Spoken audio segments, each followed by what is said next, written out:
네, 안녕하세요. 해커스 한국사 안지영입니다. 해커스 한국사 능력 검정 시험 시대별 기출문제 풀이 심화편 진행하고 있고요. 네, 근대 파트도 거의 뒷부분에 다 와서 이제 우리가 일제강점기로 넘어가기 전에 우리나라의 권한을, 국권을 빼앗기게 되는 과정에 대해서 문제를 풀어보겠습니다. 1번부터 먼저 볼게요. 1번부터 3점짜리 문제가 지금 나오고 있는데, 자, 밑줄은 전쟁 중에 있었던 사실로 맞지 않는 거, 옳지 않은 거 골라볼게요. 당신은 무슨 이유로 이토 히로부미를 살해했는가? 그리고 지금 이미지가 있으니까 여기에서 우리는 이 사람이 안중근인 거 알 수 있습니다. 안중근. 일본은 전쟁 당시에 우리나라의 독립을 보장해주겠다고 분명히 약속을 했는데 포츠머스 조약으로 이 전쟁이 종결이 되니까 말을 바꿨어요. 우리 군신을 위협해서 주권을 오히려 빼앗으려고 해서 그래서 내가 이토 히로부미를 죽였다라고 얘기를 하고 있습니다. 네, 이 전쟁은 러일 전쟁입니다. 이 러일 전쟁은 포츠머스 조약이라고 하는 미국의 중재로 이거가 러시아랑 일본 사이에서 이제 중재가 안 되니까 중간에 미국이 껴가지고 그 미국의 군항 도시였던 포츠머스에서 요거를 종결시켜 주게 됩니다. 그래서 러일 전쟁이라는 걸 좀 알아주시고 러일 전쟁 중에 있었던 사실로 맞지 않는 거. 러일 전쟁 도중이 아닌 거를 고르시면 돼요. 일본이 독도를 불법적으로 은근슬쩍 편입시키는 거가 바로 전쟁 도중에 일어난 사건이에요. 일본과 미국이 가스라 테프트 밀약을 요때 맺었어요. 밀약은 몰래 이제 맺은 거죠. 요게 공개가 된 것도 1920년대이기 때문에 우리도 한동안은 전혀 몰랐었던 일인데 요게 내용 자체가 뭐냐면 일본의 한국 식민 지배와 미국의 필리핀 식민 지배를 서로 간이 인정을 하자라는 내용이었습니다. 그래서 밀약을 맺은 거겠죠. 자, 일본인 메가타가 대한제국의 재정고문으로 초빙이 되는 거, 이거는 전쟁에 딱 승기를 잡자마자 바로 1904년의 여름에 8월쯤에 우리나라하고 갑자기 협약을 하나 맺어요. 제1차 한일협약이라는 걸 맺어서 우리한테 재정고문, 고문 정치를 하게 됩니다. 그래서 재정고문으로 메가타가 들어오고 외교고문으로 스티븐스라는 사람이 들어오게 됩니다. 이것도 전쟁 중에 있었던 일이 맞고요. 대한제국이 기후각서를 통해서 일제 사법권을 박탈당하는 거는 전쟁이 끝나고 난 다음입니다. 요건 언제냐면 이게 제일 마지막에 뺏긴 권한일 거예요. 1909년쯤에 빼앗기는 거니까. 자, 기후각서가 이거 뒤에 있었던 거라서 전쟁 중이 아니기 때문에 4번을 우선 골라주시면 되고 군사 전략상에 필요한 지역을 일본에 제공하는 한일 의정서가 강요되었다. 전혀 우리는 하고 싶지 않았는데 1904년에 2월 달에 러일 전쟁이 발발을 하는데 같은 2월 달에 2월 말쯤에 우리한테 이 의정서가 강요가 돼요. 이거는 일본군 군대가 주둔할 수 있는 땅을 우리가 필요한 만큼 제공한다는 굉장히 불합리한 내용을 담고 있었는데 지금의 그 용산 일대에 이 일본 부대가 들어와서 자리 잡게 되는 거죠. 그리고 거기가 오랫동안 군사기지로 지금 쓰이고 있어서 나중에 그 자리에 그대로 미군이 들어오게 되고 미군 기지가 이제 용산 쪽에 자리를 잡게 된 거는 거슬러 올라가다 보면은 요때 한일 의정서를 체결을 하면서 그쪽에 일본 군부대가 자리를 잡는 거하고 연관이 되어 있습니다. 이거는 전쟁 벌어지고 나서 바로 직후에 강요가 되었던 거기 때문에 전쟁 중에 있었던 걸로 볼 수가 있겠죠. 그래서 전쟁 중이 아닌 걸로는 기후각서 부분 4번으로 체크해 주시면 될 것 같습니다. 자, 2번 볼게요. 자주 나오는 문제, 빈출 마크가 붙어 있습니다. 이 기사를 활용한 탐구 활동으로 가장 적절한 것은 해외 언론 보도를 통해서 본 민족운동. 오늘 나는 스티븐스를 쏘았다.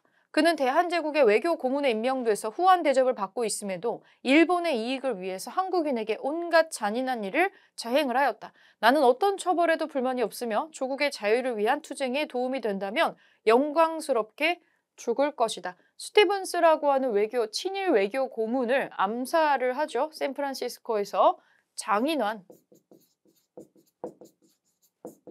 전명훈이라는 분이 있습니다. 스티븐스를 사살을 하게 되죠. 그러면 왜 이런 걸 하게 됐는가? 대한제국의 외교 고문으로 스티븐스가 지금 임명이 되었기 때문에 이런 일이 발생을 한 거겠죠. 자, 탐구활동으로 적절한 거 골라보겠습니다. 제1차 한일협약의 내용을 알아본다. 네, 1차 한일협약이라는 거를 맺어서 여기에 그 고문 정치를 하게 돼요. 그러면서 메가타가 재정고문으로 들어오고 나중에 외교 고문으로 스티븐스가 들어오기 때문에 실제로는 이 협약의 내용에 따라서 스티븐스가 고문에 임명이 된 거예요. 그러면 1번이겠죠? 가장 적절한 거는 1번으로 알아보시면 되고요. 자, 2번 삼국 간섭이 발생한 원인. 이거는 여기랑은 관계없습니다. 한일 협약은 러일 전쟁 중에 맺어지게 된 건데 삼국 간섭이라고 한다면 청일 전쟁 이후 문제이기 때문에 관련이 없어요. 전쟁이 다릅니다. 일제가 조작한 배고인 사건. 이 배고인 사건은 이거보다 훨씬 또 나중에 일어나는 일이고요. 그 1911년쯤에 이제 일제강점기가 되고 나서 신민회를 해산시키기 위해서 일제가 조작한 사건입니다. 영국이 거문도를 불법으로 점령한 사건도 한참 이전 시기네요. 요거는 갑신정변이 끝나고 나서 우리가 이제 러시아 쪽이랑 좀 관계를 돈독하게 하려고 하니까 이거에 대해 불만을 품고 있었던 영국이 러시아의 남하를 저지한다는 명목으로 거문도를 불법 점령을 했었던 사건이 있었죠. 이전 시기고요. 고종이 러시아 공사관으로 피신한 이후 아관파천이 단행된 이유는 을미사변이 터졌기 때문이죠.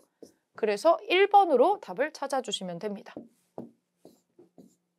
자, 3번 킬러 문항이라고 나와 있네요. 킬러. 다음 자료에 나타난 상황 이후의 사실로 옳은 것은 오늘 신문에 강화조약 전문이 공개되었다. 러시아는 일본이 조선에서 갖고 있는 마지막 정치적, 군사적, 경제적 이익을 인정하고 지금 뭔가 강화 조약이 체결이 됐는데 러시아가 일본이 조선에서 갖고 있는 막대한 정치적, 군사적, 경제적인 이익을 인정을 하고 일본이 조선의 내정을 지도, 보호 및 감리하는 데 필요하다고 여기는 어떠한 조치도 방해하거나 간섭하지 않을 것을 약속하였다. 러시아는 전쟁으로 교훈을 얻었다. 이 전쟁이 종료가 되면서 강화조약을 지금 맺은 것 같아요. 러시아가 전쟁으로 일본과 전쟁에서 교훈을 얻은 거 러일 전쟁이잖아요. 러시아는 교훈을 얻었고요. 일본은 영예를 얻었습니다. 조선은 전쟁으로 최악의 것을 얻었습니다. 아무것도 우리는 얻은 게 없고 피해만 지금 받았죠. 윤치호 일기에 나오는 내용입니다. 자, 그러면 러일 전쟁이 끝나고 나서 어떤 일이 있었는지 옳은 것을 골라볼게요. 메가타가 재정 고문으로 부임을 하는 것은 전쟁 이후가 아니라 전쟁 중입니다. 전쟁 중에 제1차 한일 협약을 맺으면서 고문 정치를 하게 되죠. 고종이 러시아 공사관으로 거처를 옮기는 아관 파천은 이 강화 이전이죠. 이거는 대한제국이 생기기도 전의 일이고요. 베델과 양기탁이 대한매일신보를 창간하는 거, 이것도 이제 전쟁 중에 있었던 일이 되겠습니다. 이 전쟁 중에 일본이 우리나라의 어떤 언론을 굉장히 많이 통제를 하게 됐는데 전쟁 때문에 그래서 언론 통제를 받았던 상황에서 이 언론 통제를 받지 않고 신문을 만들 수 있는 방법은 당시에 일본이 영국이랑 동맹을 맺고 있었어요. 영일 동맹을 맺고 있어서 영국인을 같이 내세워가지고 신문을 창간을 해야지만 원하는 내용을 작성을 할 수 있고 간섭을 받지 않을 수 있었던 겁니다. 그래서 이 시기에 베델이라는 영국인과 우리나라 양기탁이 대한매일신보를 창간을 하게 된 거죠. 만민공동회가 개최가 돼서 헌의육조를 결의하는 거 이거 독립협회가 있었던 시점이니까 대한제국 시기 초반에 일어나는 일이죠. 전쟁 전의 일입니다. 민종식이 이끄는 의병 부대가 홍주성을 점령하였다. 자, 지금 포츠머스 조약이 맺어지고 나서 러시아가 이제 우리나라에 관여를 할 수가 없게 됩니다. 그리고 나서 일본이 을사늑약을 체결을 하게 되고 이 을사늑약에 반발을 하면서 의병이 일어나게 됩니다. 민종식이 이끄는 의병 부대가 홍주성을 점령하는 것은 을사의병에 대한 내용이에요. 그래서 5번으로 답을 찾아줄 수가 있겠습니다. 5번. 좀 어렵게 나온 문제네요. 4번. 다음 사건이 전개된 결과로 옳은 것은 사건 일지, 이토 나오는 게 이토 히로부미 얘기겠죠. 고종에게 일왕의 친서를 전달, 협상 초안, 제출, 협상을 조약을 체결하는 것을 강요한다라는 게 나오고 있고요. 강압적인 분위기 속에서 조약을 체결을 했다. 그리고 외부인을 탈취해서 고종의 윤허 없이 억지로 조인을 했다. 이토 히로부미가 만든 이 조약은 외교권을 뺏었던 을사늑약입니다. 자, 을사늑약의 결과로 맞는 거 고를게요. 결과. 대한국 국제가 반포되는 거 이거보다 이전이잖아요. 대한제국이 성립됐었던 시기니까 이전이에요. 별기군 교관으로 일본인이 임명되는 거 이거 완전 초기 개화 정책이잖아요. 1880년대에 별기군이 창설이 되고 일본인을 신실군대의 교관으로 임명을 합니다. 한참 이전 일이에요. 외교권이 박탈이 되고 통감부가 설치가 되죠. 이게 을사늑약의 내용입니다. 고종이 러시아 공사관으로 거처를 옮기는 거는 을미사변이 터지고 나서 아관파천을 하게 되는 거죠. 해당 사항이 없고 이전 시기예요. 제물포에서 러시아 함대가 일본 해군에게 격침되었다. 이거는 러일 전쟁이 발발을 하고 있는 그 시점을 얘기를 하는 거고요. 마찬가지로 을사늑약 이전의 일입니다. 3번으로 찾아주시면 되겠네요. 자, 5번 보겠습니다. 다음 인물에 대한 설명으로 옳은 것은 국권 침탈에 저항한 구국운동의 지도자 이준이라는 사람이 있네요. 한성재판소의 검사보로 임명이 됐고 을사늑약의 폐기를 주장했고 안창호와 함께 비밀결사인 신민회를 조직을 해서 구국운동을 전개했었던 사람. 그래서 62년도에 건국훈장을 받은 사람인데 이준이 한 일에 대해서 맞는 거를 골라보겠습니다. 고종의 밀지를 받아서 독립의군부라는 걸 조직을 한 사람은 임병찬이라는 사람이 있어요. 임병찬이라는 사람이 있습니다.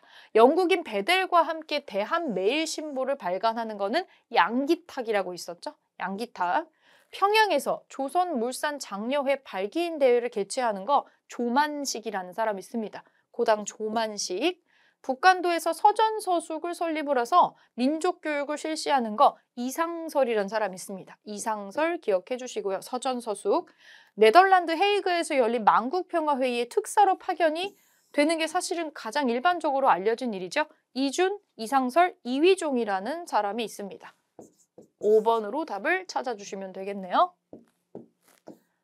자, 6번 보겠습니다. 가나 사이 시기에 있었던 사실로 옳은 것은 2달 전에 체결된 협약에 따라 메가타가 탁지부의 재정고문으로 온다더군. 일본이 우리 정부의 재정권을 침해하려는 의도인 것 같네.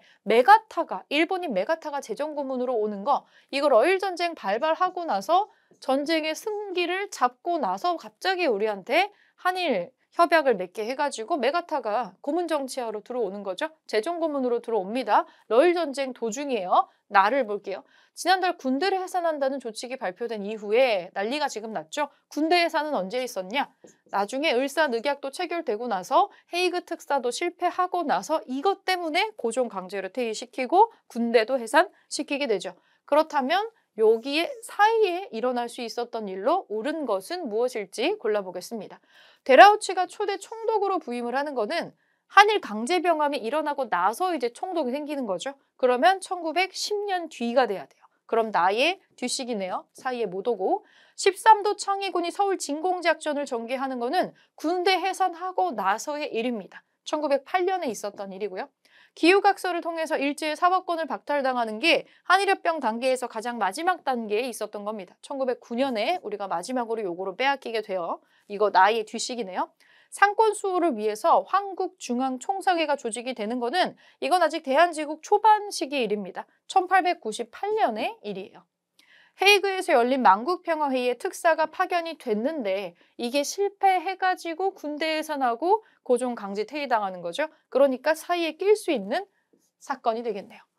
5번으로 정답을 찾아주시면 되겠고요. 자, 7번 볼게요. 다음 글이 작성된 시기를 연표해서 옳게 고른 것은 외모 대신 하야토가 통감에게 보냅니다. 아직은 일제강점기가 되지 않은 시점인 거 유추해 볼 수가 있겠죠.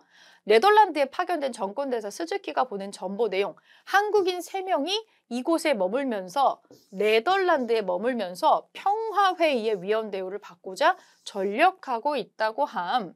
그래서 일본이 한국에서 시행한 정책에 대해 항의서를 인쇄해서 각국의 수석위원에게 보냈다고 함. 네덜란드에 한국인 3명이 뭔가 전력 투구를 하고 있다고 하죠. 이거 네덜란드의 만국평화회의에 고종이 몰래 파견했었던 밀사, 특사 3명에 대한 얘기입니다. 이거 네덜란드 헤이그에서 진행이 됐었던 만국평화회의, 헤이그 특사 사건에 대한 내용이죠. 이 한국인 3명은 이준, 이상설, 이휘종일 겁니다. 네, 요거는 을사늑약에 대한 부당함을 언급을 하는 거니까 러일 전쟁 뒤에 을사늑약이 일어나잖아요. 그러면 을사늑약 시점부터 국권 피탈 이전으로 들어가야 되니까 요 시기밖에 없겠네요. 5번으로 답 찾아주겠습니다. 5번. 자, 8번 볼게요. 다음 대화에 나타난 사건 이후에 사실로 옳은 것은 며칠 전 황제 폐하께서 황태자 전하께 대리를 명하는 조칙을 내리셨다는 소식을 들었는가? 들었네. 그 다음날 일본 군대의 삼엄한 경계 속에서 양위식이 거행된 거라서 사실상 퇴위를 당한 셈이다. 고종의 강제 퇴위가 벌어지는 시점인데 요거 뒤에 무슨 일이 있었는가? 신식군대인 별기군이 창설되는 거 완전 초기 개화 정책 중에 하나니까 훨씬 이전이고요.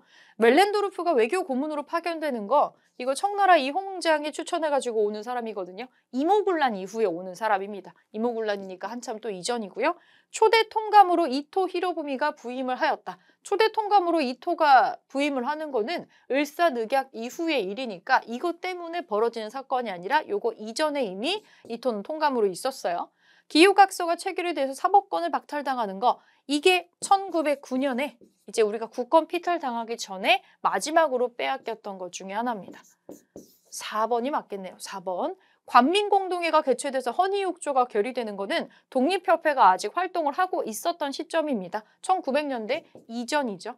그래서 우리가 이 뒤에 올 수 있는 걸로 4번의 기후각서가 체결되는 1909년 시점을 골라주시면 되겠습니다.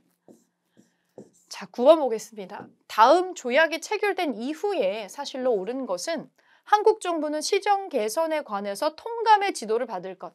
통감의 지도를 받아라. 한국 정부의 법령 제정 및 중요한 행정상의 처분은 미리 통감의 승인을 받아라. 한국 정부는 통감이 추천하는 일본인을 한국의 관리에 아예 임명을 하거라라는 내용입니다.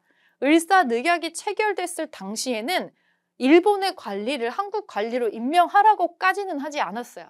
그런데 1907년에 네덜란드 헤이그 특사 실패하고 나서부터는 이거를 꼬투리 삼아가지고 우리한테 억지로 협약을 또 하나 체결을 하게 하는 겁니다. 그 순종을 억지로 황제로 만든 다음에 순종에게 이 조약의 내용을 강요를 하게 되는 거죠. 더 깊숙하게 우리나라 내정 간섭에 들어오고 있는 시점이다. 이렇게 보시면 되고요. 한일 신협약이라고 하는 거가 이때에 체결이 되는 겁니다. 자, 그러면 요게 체결된 이후에 1907년 이후에 사건으로 맞는 거 골라주시면 되겠네요. 이만손 등이 영남 만인소를 올리는 거 한참 이전입니다. 개화정책을 추진했었던 초기 개화정책 중에서 강화도 조약 이후에 이 수신사 보내죠, 일본에. 그래서 2차 수신사로 갔었던 김홍집이 조선책략이라고 하는 책을 가지고 와서 여기에 반발하면서 만인소가 올라와요. 이거 1881년이라서 한참 이전이고요. 최익현이 태인에서 의병을 일으키는 거는 요거는 을사늑약이 체결되고 나서 이제 을사늑약에 반대하는 을사의병을 일으키게 됩니다. 요거보단 이전이에요. 독립협회가 만민공동회 개최하는 거 상당히 이전 시기의 일이고요.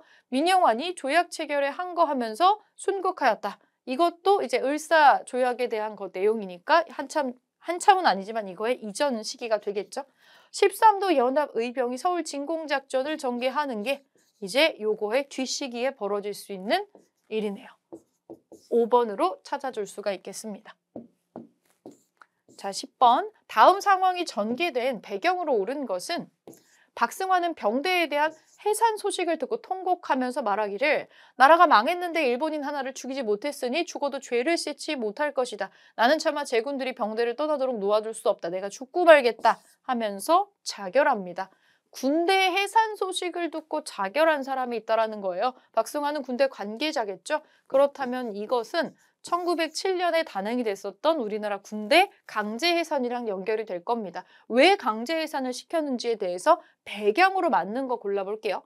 정미칠조약이 체결이 되었다. 그쵸? 정미칠조약이 체결이 되면서 나중에 이제 우리나라 황제가 억지로 쫓겨나고 이 정미칠조약이 체결되는 과정의 배경에는 고종의 황제 자리에서 쫓겨나고 순종이 억지로 즉위를 해서 그리고 우리에게 요구하는 거, 순종에게 요구했던 게 너는 이제 군대가 딱히 이제 필요가 없어 하면서 군대도 해산시키고 여러 가지 브레이크를 또 걸게 되죠. 완전하게 강제 항일합병을 하기 위한 준비 단계를 지금 진행을 하게 됩니다. 정민년에 정미칠조약이 체결이 되면서 군대도 해산되는 요 과정, 요거가 배경으로 적절한 거겠죠. 일제가 배고인 사건을 조작하는 거는 요거보다 뒤시기에 신민회라고 하는 비밀 결사단체를 해산시키기 위해서 조작한 사건이고요. 초대 총독으로 대라합치가 부임했다는 건 이제 통감이 아니라 총독이 등장한다는 거는 완전히 1910년대 이후로 넘어갔다는 얘기입니다. 기후각서가 일제의 강압에 의해서 조인이 되는 거는 요거보다 뒤시기 일이죠. 1909년에 우리가 마지막으로 빼앗겼던 권한 중에 하나죠. 이거는 기후각서로 우리가 사법권을 빼앗기는 이 사건이. 자, 일진회가 한일합방을 촉구하는 성명을 발표를 하는 것도 1909년이고요. 그리고 다음 해에 바로 한일합방이 억지로 체결이 되면서 우리나라가 망하게 되는 겁니다. 그래서 요거의 배경은 정미칠조약이라고 하는 우리의 의지랑은 상관없는 조약이 체결이 되는 거가 배경이 되겠습니다. 그래서 요때 일어난 의병을 정미의병이라고도 하고요. 요 정미의병에 해산된 대한제국의 군인들이 다수가 합류를 하면서 화력이 조금 올라가게 됩니다. 자, 10번에 1번으로 찾아주겠습니다. 11번.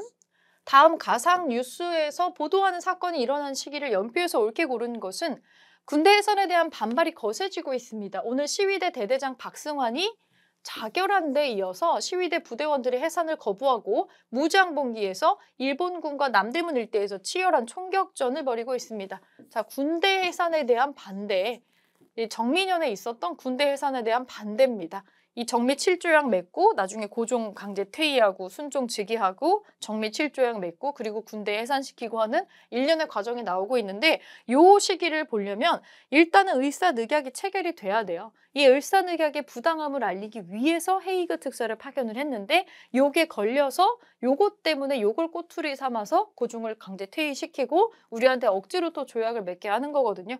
그러면 을사늑약이 체결되는 뒤의 시점으로 넘어가야 되고 아직 완전히 우리가 국권을 피탈을 당하기 전에 1910년에 이전 시기 중에 하나로 찝어볼 수가 있겠죠. 그래서 마밖에 남지 않습니다. 5번으로 시기는 골라줄 수가 있겠네요. 11번에 5번입니다. 12번. 가나다 학생이 발표한 내용을 일어난 순서대로 옳게 나열하는 것은 항일 의병운동의 전개입니다. 순서대로 한번 볼게요. 을사늑약의 체결에 반대를 해가지고 최익현, 신돌석 등이 의병을 일으키는 거 을사의병이 있습니다. 을사의병이 있고요. 을미사변에 반발해가지고 을미의병이 일어나는 거는 아직 대한제국이 성립되기 이전에 있었던 일이잖아요. 1895년 을미년에 있었던. 그러면 이거가 요거보다 먼저 나와야겠죠? 가보다는 나가 먼저 와야 돼요. 가로 시작하는 거 지워버립니다. 자, 13도 창의군이 결성이 되어서 서울 진공작전을 펼치는 게 의병들의 가장 마지막 단체 행동이었고 그래서 13도 창의군이라고 하는 거예요. 이게 제일 마지막 시즌이 되겠죠. 다가 가장 끝에 들어가 있는 거를 찾으셔야 됩니다. 순서상으로 나가 먼저, 나, 가, 다가 되겠네요. 나가다로 들어가 있는 3번으로 찾을 수 있겠습니다. 12번에 3번. 자, 13번 보겠습니다. 가 인물에 대한 설명으로 옳은 것은 자, 월간 역사라고 나와 있고 도끼를 옆에 놓고 있네요. 자, 지부복걸 척화해소. 이 사람의 상소, 조선의 정치를 뒤흔들다. 흥선대원군의 하야를 요구하는 상소를 올린 적이 있고요. 지부복걸 척화해소를 올려서 외양일체론을 주장했던 적이 있어요. 이거 뭐냐면 일본이나 서양이나 똑같다는 얘기입니다. 그러면서 반대를 했었고 단발령에 반대하는 상소도 올렸던 적이 있고요. 이 사람은 최익현입니다. 굉장히 많은 상소와 그리고 의병을 일으켰었던 사람이죠. 자, 옳은 것을 골라보겠습니다. 대한광복회를 조직을 해서 친일파를 처단하는 거는 저기 부산 쪽에 있었던 박상진이 하는 겁니다. 박상진하고 주변 인물들이 같이 하는 거예요. 박상진. 국권 피탈의 과정을 정리한 한국 통사를 집필하는 거는 박은식이 하는 거죠. 박은식.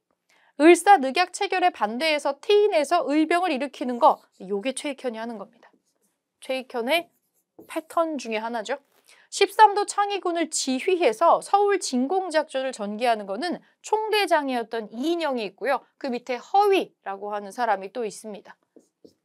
보국안민을 기치로 우금치에서 일본군 및 관군에 맞서 싸웠던 인물은 전봉준을 대표로 하는 동학농민군대가 되겠죠. 그래서 최익현에 대한 설명으로 3번 맞는 거 골라주시면 되고요. 자, 14번 볼게요. 다음 의병 부대에 대한 설명으로 옳은 것은 이인영을 총대장으로 추대하고 허위를 군사장으로 삼아서 각도의 경문을 정하니 쭉쭉쭉 서울로 진군을 해서 국권을 회복하고자 자, 이인영이 총대장이고 허위가 군사장이고 다 서울로 진군을 해서 모두가 국권을 회복하고자 했다. 13도 창의군이네요. 자, 13도 창의군 이 13도 창의군은 이 정미 7조약에 반대를 해가지고 이제 일어났었던 마지막 의병 하나라고 보실 수가 있겠습니다. 정미의병이라고도 하죠. 그래서 자, 조선혁명선언을 지침으로 삼았던 건 의열단입니다. 의열단. 김원봉이 이끌었던 의열단이고요. 이만손이 주도해서 영남 만인소를 올리는 거는 요거랑은 관계가 없습니다. 이거는 우리가 이제 요 시대로 넘어오기 이전에 초기 개화 정책에 반대하면서 했었던 거죠. 1881년에 상덕태상회를 통해서 군자금을 모집하는 거는 대한광복회가 하는 겁니다. 대한광복회. 일본의 국권 반환 요구서를 제출하려고 했던 거는 독립의군부라고 하는 단체가 있어요. 고종의 강제 퇴위와 군대 해산에 반발을 해서 결성이 됩니다. 자, 5번이 정답이 되겠네요. 15번. 가 인물에 대한 활동으로 오른 것은 동양평화론, 사진만 봐도 알겠죠? 안중근입니다. 안중근.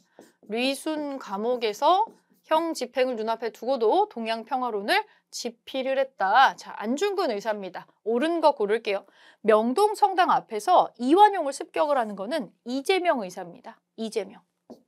하얼빈에서 이토 히로부미를 사살을 하는 게 안중근이 한 거잖아요. 2번이 답이고요. 타이중에서 대만에서 일본 육군 대장을 저격하는 거 조명하가 하는 겁니다. 조명하가 하는 거고요. 샌프란시스코에서 스티븐스를 처단하는 거 장인환 전명훈이라는 사람이 있었죠. 서울역에서 신임 총독 사이토 마코토의 마차에 폭탄을 투척하는 사람 강우규라는 분이 있습니다. 강우규. 지금도 서울역 앞쪽에 강우규 지사의 동상이 세워져 있는 거를 볼 수가 있죠. 네, 15번에 2번으로 찾아주시면 되겠습니다. 16번. 다음 자료를 활용한 탐구 활동으로 가장 적절한 것은 각국 공관에 보내는 호소문.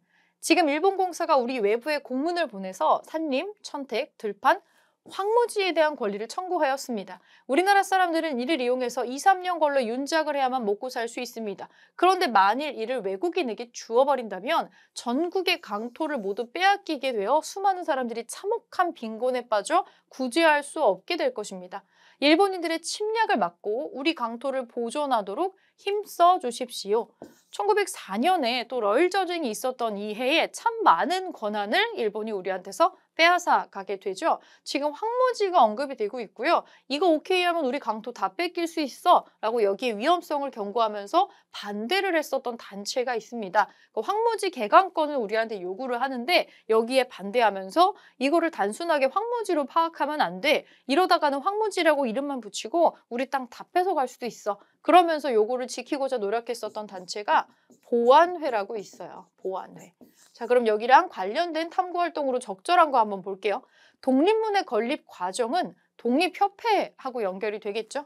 아니고 보안회의 활동 내용이 딱 요겁니다. 보안회. 보국 안민의 약자를 갖고 있는 단체였죠. 2번이 답이고요.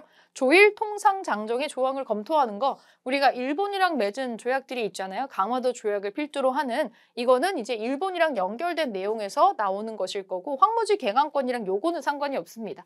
바닷가에 나오는 그 내용이랑 맨 처음에 맺었던 조항에서 뭐 우리를 옥죄는 게 있었는지는 거기에도 있지만 실제로 지금 황무지 개강권 시점보다 조금 앞서 있는 내용이에요. 요거는 강화도 조약이랑 연결되는 내용이니까. 화폐 정리 사업이 끼친 영향을 살펴보려면 화폐 정리 사업이 진행이 될 수밖에 없었던 제1차 한일 협약이라든지 그런 내용이 언급이 돼야 되는데 그 내용은 지금 여기에 나와 있지 않아요. 한국중앙총상회가 조직된 목적은 이들이 상권을 수호하기 위해서 하는 건데 이거 아직 대한제국 시기에 초반에 벌어졌었던 일이죠. 1900년대 이전에 1898년쯤에 벌어지는 일입니다. 그래서 여기에 맞는 탐구 활동은 2번의 보안회의 활동으로 골라주시면 돼요. 네, 17번. 다음 취지서를 발표한 단체의 활동으로 오르는 것은 나라의 독립은 오직 자강의 여하에 달려있을 뿐이다. 자강이 계속 나옵니다. 자강은 뭐예요? 스스로 강하게 만들다 이거잖아요. 자강. 이거 대한 자강입니다. 시리아 방성대곡으로 유명한 장지연이 연관이 됐었던 단체인데 자, 대한 자강회의 활동으로 맞는 거 고를게요. 그중에 강제퇴위 반대운동을 전개를 했던 게 맞습니다. 사실상 가장 많은 선지로 대한자강회는 요거랑 연결된 게 많이 나와요. 그중에 강제퇴위 반대운동을 했는데 통감부가 반대해가지고 방해를 해서 실패를 하긴 했지만 자 1번이 대한자강회 활동이고요. 중추원 개편을 통한 의회 설립을 추진하는 거는 독립협회가 했던 거고 이거 독립협회 가계나를 제정하고 기관지인 한글을 발행을 했다. 조선어 연구회가 하는 겁니다. 이건 조선어 연구회가 하는 거고요. 일본의 토지 약탈을 막고자 농강회사를 설립하는 거는 이거는 평안도 쪽에 그 민간 상인들이 하는 겁니다. 민간 상인들이 일본의 토지 약탈을 막으려고 이제 민간인들이 모여가지고 이 농강회사를 설립을 해서 우리 땅을 지키려고 좀 했었죠. 대성학교와 오산학교를 세워서 민족교육을 실시하는 거는 이거는 신민회가 하는 겁니다. 신민회. 그래서 대한자강회 활동으로는 1번을 골라주시면 될 것 같아요. 자, 18번 빈출 마크가 붙어 있습니다. 가 단체에 대한 설명으로 옳은 것은 이 자료는 가의 활동 목적이 잘 드러나 있는 통용 장정의 일부입니다. 이 가는 안창호와 양기탁 등이 중심이 된 비밀결사로 태극서관을 설립을 해서 연락장소로 사용을 했다. 지금 여기 다 힌트가 나옵니다. 안창호, 양기탁, 비밀결사, 태극서관. 신민회네요. 신민회. 자, 신민회에 대한 설명으로 맞는 거. 복벽주의를 표방했다. 복벽주의는 뭐예요? 황제가 있는 걸로 돌아갑시다 라고 하는 건데 이거는 이제 임병찬이 만들었던 독립의군부가 복벽주의를 표방을 했고요. 13도 창의군을 결성하는 거는 정미의병이지 신민회가 아닙니다. 요 13도 창의군보다 이후에 활동을 하는 거가 지금 나오죠. 신민회는. 일제의 황무지 개간권 요구를 저지하였다. 이거 보안회가 하는 거고요. 근대 교육을 위해서 배제학당을 설립하는 거는 이거 개신교잖아요. 이거는 개신교 선교사였던 아펜젤러가 하는 거니까 신민회랑 관계없고 일제가 조작한 배고인 사건으로 1911년에 해산이 됩니다. 5번이 답이 되겠네요. 자, 19번. 밑줄근 이 단체에 대한 설명으로 옳은 것은 이 편지는 비밀결사인 이 단체의 재물을 총괄한 전덕기가 안창호에게 보낸 겁니다. 배고인 사건으로 이 단체의 주요 회원인 양기탁, 이승훈 등이 형을 선고받은 사실과 대성학교가 재정적으로 어려움을 겪고 있는 상황 등을 전하고 있습니다. 배고인 사건, 대성학교, 비밀결사, 안창호 이런 게 지금 나오고 있죠. 이 단체는 신민회가 되겠네요. 자, 맞는 거. 정우회 선언의 영향으로 결성이 된 거는 1920년대에 신간회가 있습니다. 신간회. 조선혁명선언을 활동 지침으로 삼았던 거는 이거는 김원봉이 이끌었던 의열단이고요. 일제의 황무지 개간권 요구를 저지하는 거 보안회가 하는 거죠. 보안회. 중추원 개편을 통해서 의회 설립 추진하는 거는 독립협회가 하는 겁니다. 계몽서적의 보급을 위해서 태극서관을 운영하였다. 그리고 여기를 연락소로 또 쓰기도 했었죠. 5번이 답이네요. 5번, 19번에 5번. 마지막 20번 보겠습니다. 다음 방송에서 소개하는 인물에 대한 설명으로 옳은 것은 이곳은 도산 땡땡땡 기념관입니다. 도산 안창호겠죠. 도산 안창호. 안창호에 대한 설명으로 맞는 거. 자, 신민회 결성, 서북학회, 흥사단 전부 안창호 특징입니다. 자, 맞는 거 또 하나 골라볼게요. 국문연구소의 위원으로서 국문연구에 힘쓰는 거는 주시경하고 지석영 같은 사람들이고요. 대성학교를 설립해서 민족교육을 실시하였다. 안창호가 연관되는 거는 맞네요. 일단 다음 문제들 볼게요. 다음 항목들. 도쿄에서 일왕이 탄 마차를 향해서 폭탄을 던지는 거. 이거는 한인애국단으로 활동을 했었던 이봉창이 하는 거죠. 이봉창. 한국 독립운동 지열사에서 독립투쟁을 서술하는 거 박은식이 하는 거고요. 13도 창의군을 이끌고 서울 진공작전을 전개하는 거는 이인영하고 허위가 하는 겁니다. 군사장 허위. 자, 2번 이승훈이랑 같이 활동을 하고 하는 거. 대성학교를 설립해서 민족교육을 실시를 또 하죠. 이승훈이 오산학교를 만들고 이제 안창호가 대성학교를 설립을 합니다. 자, 신민회에서 활동을 하는 것도 특징 중에 하나고요. 그래서 안창호에 대한 설명으로 2번을 찾아주시면 되겠습니다.